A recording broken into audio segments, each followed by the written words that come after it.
If you can't log in to YouTube TV, it's usually due to account issues, browser problems, or network errors.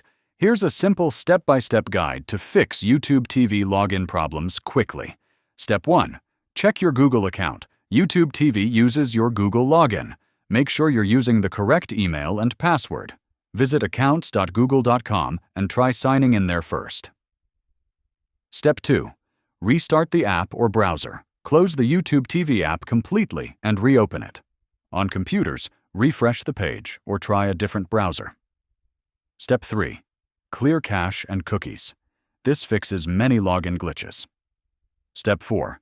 Disable VPN or proxy. YouTube TV blocks VPNs.